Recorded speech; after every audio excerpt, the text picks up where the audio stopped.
ngayong gabi sa PJ's Batang Quiapo. Nakita na nga nila Tanggol at Madonna at Divina sina Tisay na nasa labas. Napahanga ito sa magarang sasakyan at agad naman natawa itong si Tisay at sinabi niyang kakanain na nga daw nila ang sasakyan ni Tanggol at mayayaman nga talaga ang mga nagsusugal doon. Ngunit sinabi naman dito ni Richie na sina Michael na nga at Direk ang bahala sa mga mamahaling sasakyan.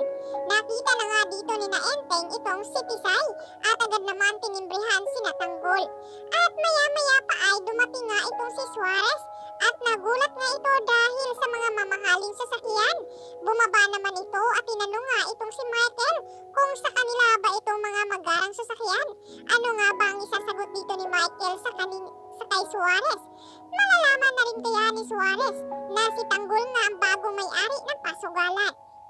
Agad naman sinabi dito ni Tanggol na hindi pwedeng makita si Enteng at baka hulihin ito at makulong muli. Kaya naman agad na nagradyo itong si Tanggol na magtago na muna dahil si Madonna na ang bahala na haharap dito kay Suarez at ito namang si Divina.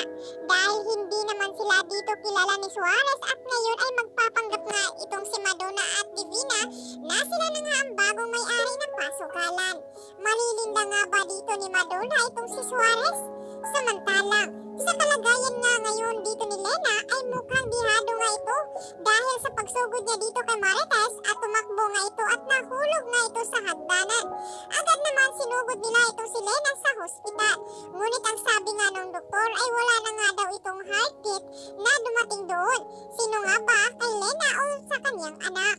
Ano ngayon ang mararamdaman dito ni Rigor na parihas na nga silang walang trabaho at mawawala pa sa kanya ang kanyang anak? Mapapaiyak na lamang itong si Rigor sa kanyang sinapit dito dahil sisiguraduhin nga daw dito ni Suarez na masisibak sa serbisyo itong si Rigor.